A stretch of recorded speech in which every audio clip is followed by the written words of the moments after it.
Kahapon sa My Driver, Sweet Lover. Si Araceli tsaka si Gabby, parang hindi sila magkasundo eh. Anak, you trust Gabby and not Araceli. Gabby, your family and your business is a mess right now. Hindi mo naman obligasyon na tulungan ako eh. I just can't sit here and do nothing. Let's get back together. O, paano mo naman nasabi na alam ni Ma'am Gabby na may gusto ka sa kanya? Eh, tinanong niya kung may girlfriend daw ako. Wala? Wala ka nagugustuhang babae? Eh, baka curious lang siya.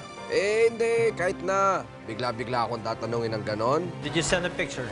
Of course, I'm sure nagtataka na yan si Monique kung sino yung lalaki may hawak na dalawang bata. Ba't pinipunit? I don't want to remember your dad. Malapit na nga yata mapagtagpi-tagpi ni Monique ang nakaraan. Is that me and my dad? Oo, anak. I really hope this works, huh? I'm sure this will work. It always works. Eh, what about the other kid in the picture? Sino yun? Hindi na mahalaga ang nakaraan. Ang importante magkasama tayong dalawa. Kuya Rocky! Kuya Ashong! Oh. Kuya Rocky! Tulong! Si Lolo! Kailangan natin doon ng extra income. Paano kung lumala yung sakit nyo? Eh di wala tayong pambayad dito sa ospital. Oo nga, kaya dapat matuloy ka Rocky sa Saudi. At malapit na rin umalis si Rocky. Rocky, huwag mo akong intindihin. Kung ano man ang maging desisyon mo, susuportahan kita.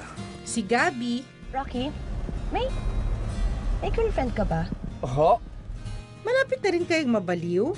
Kahit malungkot sa akin na hindi na siya magiging driver ko, kailangan talaga niyang pumunta sa Riyadh. Ma'am? Yes?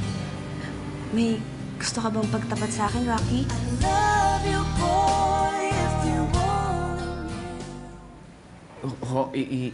Ipagtapat? Ibig ko sabihin, may gusto ka ba sabihin sa akin?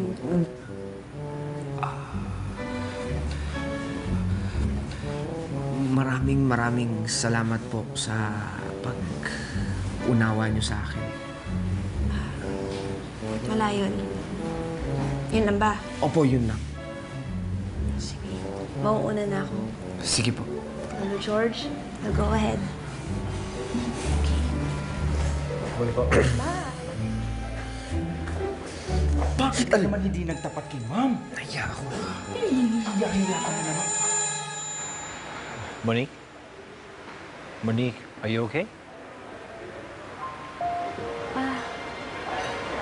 Andyan pala kayo, Tito. Monique, you look problematic to me. Si Mami kasi, Tito, eh. Parang tinatago siya sa akin. About what? About my dad. You know what?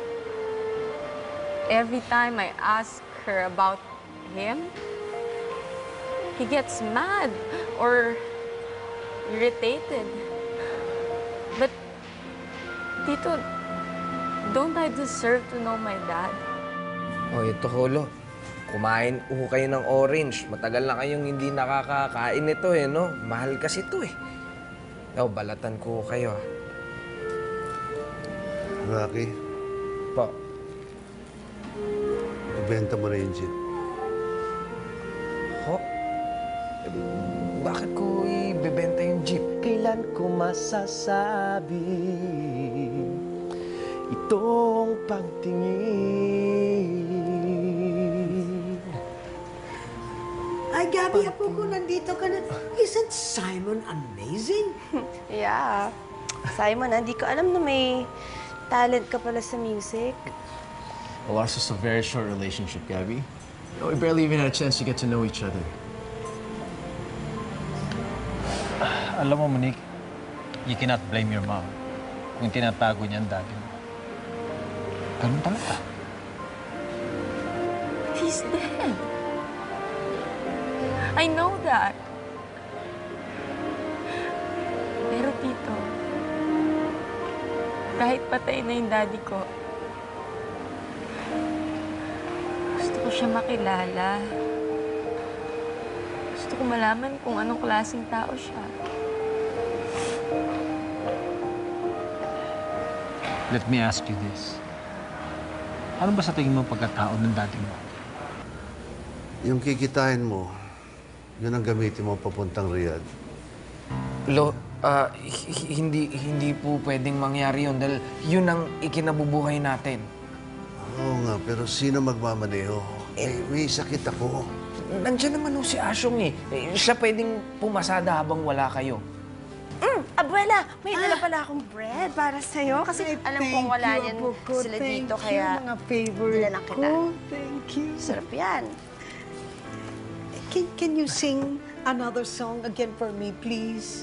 Sure. Oo, Okay lang ba sa'yo, any Gabby? song. Go! Okay. Okay, please. Sana'y iyong dinggin, nakikita ka, ako'y sumasaya. Laging nasa isip, maging sa panaginip, puso yung maamin. Ikaw lang mahal at wala nang iba, kailan ko masasabi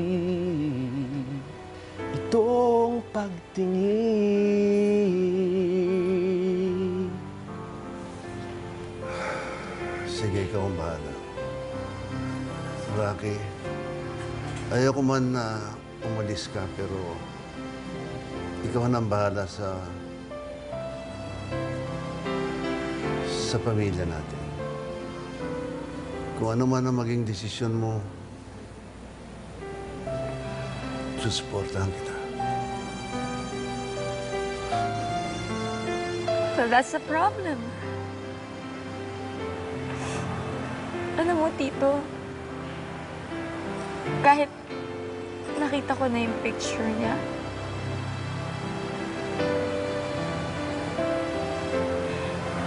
he remains faceless. It's just like a blank drawing.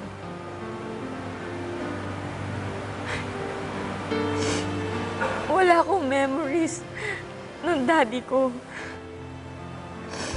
That's why that big void in my life still remains.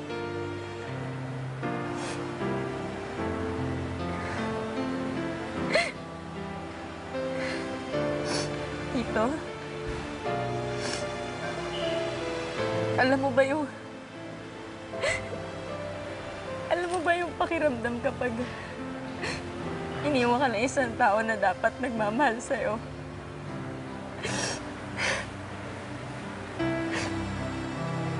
Sorry, Tito. That's okay. And I'm really thankful. Dahil naiintindihan niyo ako.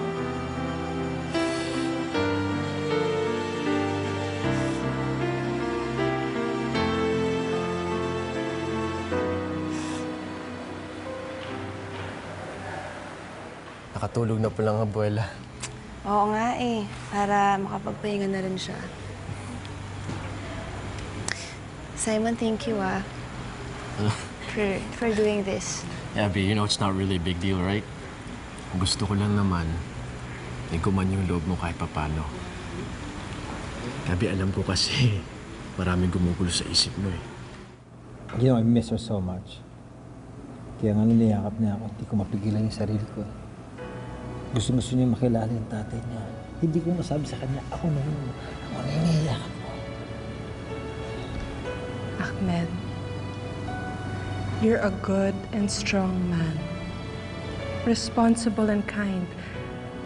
That's why I love you. Yeah, actually, I feel sorry for myself. Sorry. Pati sa ibang tao. Like Rocky. Ba't si Rocky? Sa hospital ng lola niya na heart attack. Sa ospital si Lolo George. Hey, you'll get what you deserve. Balang araw, kikilalanin ka din. As her father, okay? Monique will know you're her father. I'm sorry. Ano ka ba? Nagiging emotional lang ako. Alam mo, minsan nga naiisip ko, parang pareho kami ni Rocky. Well, not quite. Pero, Paano?